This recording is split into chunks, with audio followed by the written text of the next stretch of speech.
Hmm. Naalala nyo, nakita nyo na ho ba ito, mga kababayan? Nagbabait-baitan lang daw po si Pangulong Bongbong Marcos.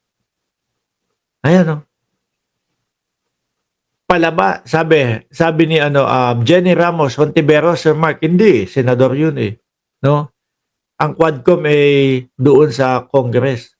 Oh, kunwari mabait daw po, no, ang ating Pangulo. Sa nakikita ko ho, mga bossing, mabait naman talaga ang ating Pangulo, no? Kaya lang, matapang kapag kakalaban ka niya. Matapang, lalong-lalo na kapag ka sa pakikipaglaban sa West Philippine Sea, mga bossing. Pero para ho kay Sara Duterte, kunwari mabait lang daw po. Siguro kasi mga kababayan, pinapatulan na din sila.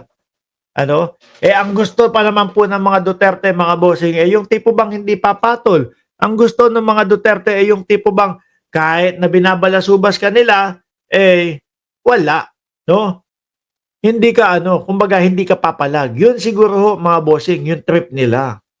Yung kakayan-kayanin nila.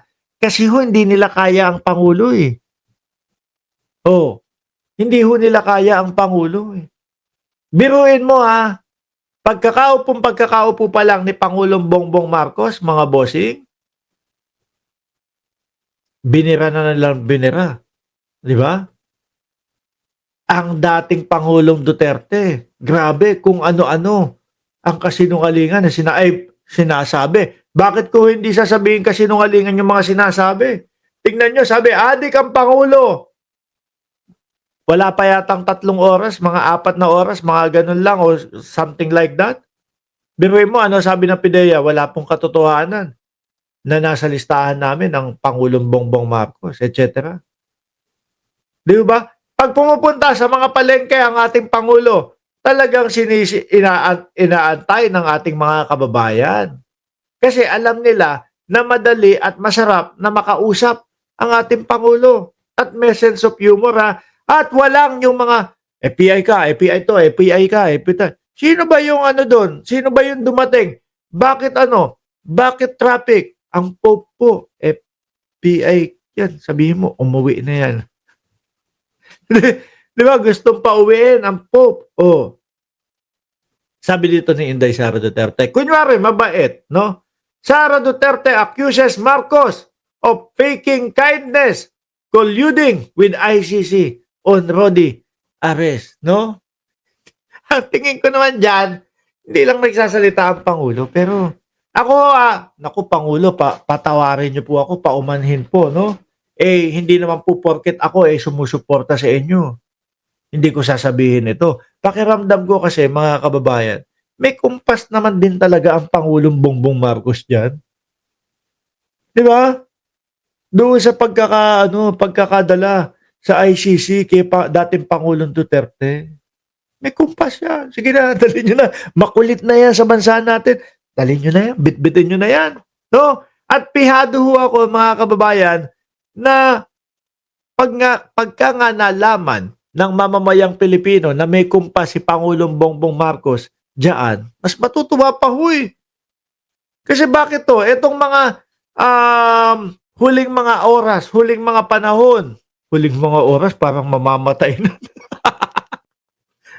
Parang matetegi na. Hindi, yung mga huling panahon ng dating Pangulong Duterte na siya po ay nasa Pilipinas pa, parang puro panggugulo na lang po ang ginagawa nila eh. 'Di ba? Parang sila na lang din po ang nagiging sanhi ng kaguluhan sa ating bayan eh. 'Di ba kabayan ko, kapatid ko at Maxi? Oh. Kaya siguro sabi ng mamamayang Pilipino, naku, mas okay pa sa amin, no? Pag nalaman namin na may kumpas si Pangulong Bongbong Marcos diyan, makulit na masyado 'tong mga Duterte, tayo ng entablado dito, tayo ng entablado doon, tapos sisigaw, puro paninira lang, puro kasinungalingan lang. Oh, ginugulo na lang ang ating bansa. Oh. Kaya siguro sasabihin ng mamamayang Pilipino, tama 'yan, no? Pinad Pinadala na ni Bongbong Marcos si Duterte doon. Oh. 'Di ba? Basahin natin 'to. pero hindi yung nagkukunwari na kunyari mabait. Mabait talaga ang Pangulo. 'Di ba? President Ferdinand Marcos Jr. is not actually a weak leader, but is me. Ay, wala. Sila, kinontra niya. No?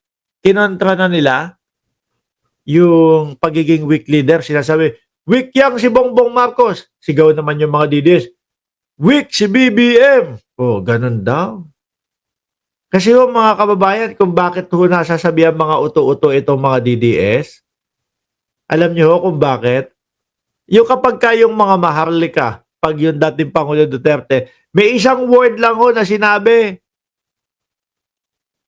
May isang ano lang, weak president. Oh, pag sinabi ng dating Pangulo, weak president.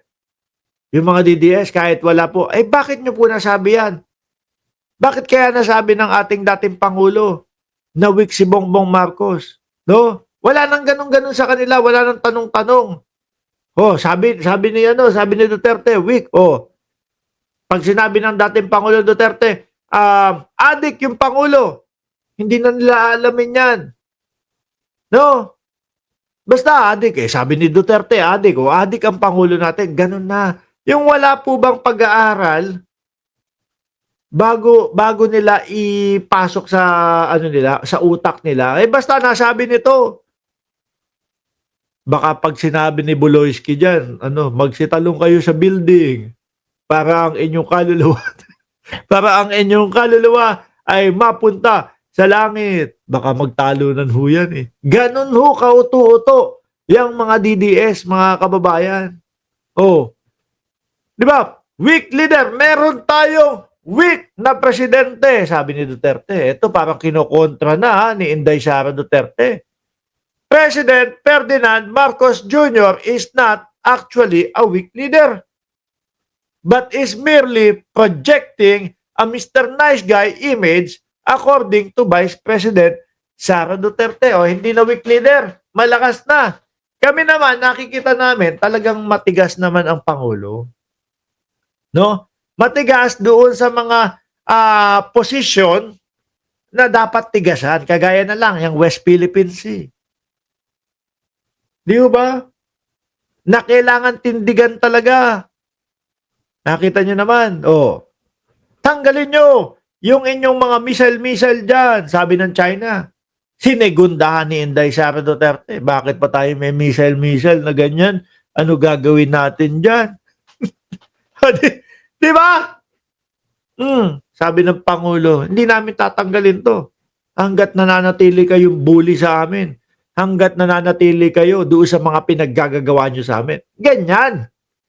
May paninindigan ho, mga kababayan. Pero sabi ko sa inyo, ako naniniwala ako.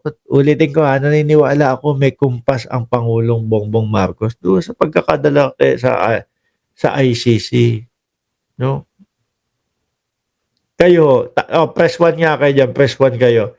Kung gusto nyo din na ganun nga ang nangyari, na may kumpas din si Pangulong Bongbong Marcos sa ICC para bit-bitin na si dating Pangulo Duterte. Press 1 kayo, The Vice President said Marcos has only been pretending to be kind leader all the while pulling the string behind the arrest of former President Rodrigo Duterte and his turnover to the International Criminal Court. O, tingnan mo, Madam Vice, gusto ng taong bayan, press 1 sila. Di ba? Sabi ni Chris Angel, press 1/2. Sabi ni Ma'am Nenita Umali, 1-1, 11 na. Hindi, ako ganun talaga yung yung nasa isip ko, mga kababayan. Makulit kayo ha. O sige, dalhin nyo na yan si Duterte. Ganun ho yun. Ayan ano sabi?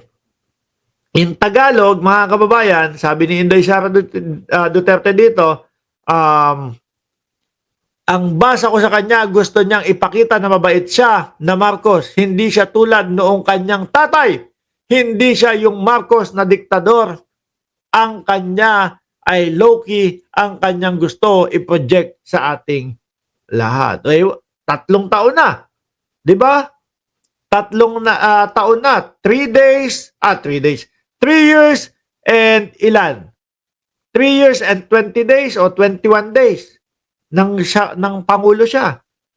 Wala pa naman tayong nakikitang pagdidikta ng Pangulong Bongbong Marcos. Baka ganun talaga siya, Madam Vice.